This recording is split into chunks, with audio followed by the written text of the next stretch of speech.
മുട്ട ബിസ്ക്കറ്റ് അല്ലെങ്കിൽ coin biscuit എങ്ങനെയാണ് വീട്ടിൽ ഓവൻ ഇല്ലാതെ ഉണ്ടാക്കുക നോക്കാം. ഞാൻ അതിന് വേണ്ടിയിട്ട് ഒരു നോൺ സ്റ്റിക്ക് പാനാണ് യൂസ് ചെയ്തത്. നോൺ സ്റ്റിക്ക് പാനിൽ ഈസി ആയിട്ട് ആർക്കും ഉണ്ടാക്കാൻ പറ്റും. കുറഞ്ഞ ഇൻഗ്രീഡിയൻസേ വേണ്ടൂ. റെസിപ്പി കറക്റ്റായിട്ട് ഫോളോ ചെയ്യാനും ഇൻഗ്രീഡിയൻസ് കറക്റ്റായിട്ട് യൂസ് ചെയ്യാനും ശ്രദ്ധിക്കുക. ഇതിന് വേണ്ടിയിട്ട് 2 വലിയ മുട്ട റൂം ടെമ്പറേച്ചറിലുള്ളത് ഒരു ബൗളിലേക്ക് പൊട്ടിച്ചൊഴിക്കുന്നുണ്ട്. റൂം ടെമ്പറേച്ചറിലുള്ള എഗ്ഗ് എടുക്കാൻ ശ്രദ്ധിക്കുക. ഒരു വിസ്കോ ഫോർക്ക് എങ്ങാനും ഉപയോഗിച്ചിട്ട് മുട്ട നല്ലോണം ഒന്ന് കലക്കിയെടുക്കാം. അതിന് ശേഷം ഒരു 5 ടേബിൾ സ്പൂണ് പൊടിച്ച പഞ്ചസാരയാണ് ഞാൻ ചേർത്ത് കൊടുത്തത്. 5 to 6 ടേബിൾ സ്പൂൺ വരെ പഞ്ചസാര ചേർത്ത് കൊടുക്കുക. പഞ്ചസാര അലിയുന്നത് വരെ ഒന്ന് മിക്സ് ചെയ്ത് കൊടുക്കാം. ഇനി ഇതിലേക്ക് ഒരു 2 ടേബിൾ സ്പൂണ് ബട്ടർ മെൽറ്റ് ചെയ്തതാണ് ചേർത്ത് കൊടുത്തത്. നിങ്ങൾ അതിൽ ബട്ടർ ഇല്ലെങ്കിൽ നെയ്യ് ചേർത്ത് കൊടുത്താൽ മതി. എന്നിട്ട് നല്ലോണം ഒന്ന് മിക്സ് ചെയ്തെടുക്കാം. ഇനി ഒരു 1/2 ടീസ്പൂണ് വനില എസൻസ് കൂടെ ചേർത്ത് കൊടുക്കുന്നുണ്ട്. നിങ്ങൾ അതിൽ വനില എസൻസ് ഇല്ലെങ്കിൽ പൈനാപ്പിൾ എസൻസോ ഏത് എസൻസാണോ കയ്യിലുള്ളത് ചേർത്ത് കൊടുക്കുക. അല്ലെങ്കിൽ ഏലക്ക പൊടിച്ചത് ചേർത്താലും മതി. ഇനി ഒരു 1/4 കപ്പ് മൈദ, 1/2 ടീസ്പൂണ് ബേക്കിംഗ് പൗഡർ, പിന്നെ ഒരു പിഞ്ച് ഉപ്പും കൂടെ ചേർത്തിട്ട് ഒരു സ്ട്രെയിനറിൽ നല്ലോണം ഒന്ന് അരിച്ചെടുത്തിട്ട് വേണം ഈ മിക്സ് എഗ്ഗിലേക്ക് ചേർത്ത് കൊടുക്കാൻ.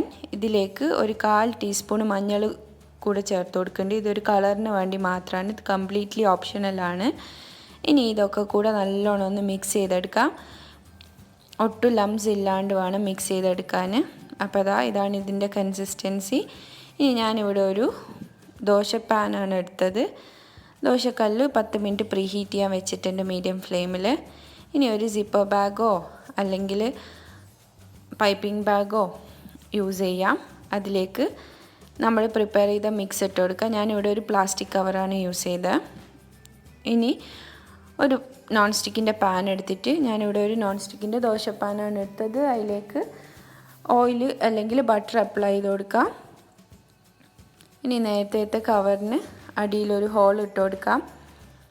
എന്നിട്ട് ഡ്രോപ്സ് ആയിട്ട് നമ്മുടെ ബിസ്ക്കറ്റിൻ്റെ മിക്സ് ചേർത്ത് കൊടുക്കാം. ചെറിയ ചെറിയ ഡ്രോപ്സ് ഇട്ട് കൊടുക്കാൻ ശ്രദ്ധിക്കുക. അധികം വലിയ ഡ്രോപ്സ് കൊടുക്കാതിരിക്കാനും ശ്രദ്ധിക്കുക.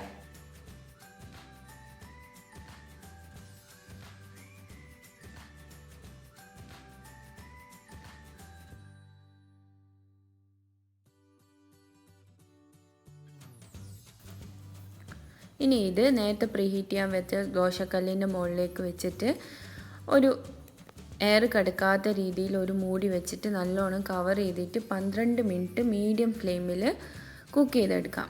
12 മിനിറ്റ് കറക്റ്റ് കുക്ക് ചെയ്തെടുക്കാം. 12 മിനിറ്റിന് ശേഷം മൂടി എടുത്ത് മാറ്റിയിട്ട് ഒരു 5 മിനിറ്റ് ലോ ഫ്ലെയിമിൽ മൂടി വെക്കാതെ കുക്ക് ചെയ്തെടുക്കാം. 12 മിനിറ്റിന് ശേഷം കുക്ക് ചെയ്തെടുത്ത് നോക്കിയാൽ ഒട്ടും ഹാർഡല്ല. ഇനി ഒരു 5 മിനിറ്റ് കൂടെ ഇതൊന്ന് ലോ ഫ്ലെയിമിൽ കുക്ക് ചെയ്തെടുക്കാം. മൂടി വെക്കാതെ വേണം കുക്ക് ചെയ്തെടുക്കാൻ. 5 മിനിറ്റിന് ശേഷം കുക്കി നല്ല പെർഫെക്റ്റ് ആയിട്ട് വന്നിട്ടുണ്ട്. ഇതൊന്ന് തണുത്ത് കിട്ടുമ്പോഴത്തേക്ക് നല്ല ഹാർഡായി വന്നോളും. പാനും വന്ന് എടുക്കുമ്പോൾ കുറച്ച് മുകളിൽ സോഫ്റ്റ് ആയിരിക്കും. അതൊന്ന് തണുത്ത് വരുമ്പോഴത്തേക്ക് ഹാർഡായിക്കോളും. ഇനി ഇതൊരു പാത്രത്തിലേക്ക് മാറ്റാം. ബിസ്ക്കറ്റ്സ് എപ്പോഴും എയർ ടൈറ്റ് കണ്ടെയ്നറിൽ സൂക്ഷിക്കുക. ഇനി ബേക്ക് ചെയ്യാനാണെങ്കിൽ 150 ഡിഗ്രി പ്രീ ഹീറ്റ് ചെയ്ത ഓവനിൽ 15 മിനിറ്റ് ബേക്ക് ചെയ്താൽ മതിയാവും. ബേക്ക് ചെയ്ത കുക്കീസും നല്ല പെർഫെക്റ്റ് ആയിട്ട് വന്നിട്ടുണ്ട്. അപ്പോൾ എല്ലാവരും റെസിപ്പി ട്രൈ ചെയ്ത് നോക്കുക. വീഡിയോ ഇഷ്ടമായാൽ എൻ്റെ ചാനൽ സബ്സ്ക്രൈബ് ചെയ്യാനും ഫ്രണ്ട്സ് ആൻഡ് ഫാമിലിക്ക് ഷെയർ ചെയ്യാനും മറക്കരുതേ. വേറൊരു വീഡിയോ ആയിട്ട് വീണ്ടും കാണാം. Thank you for watching.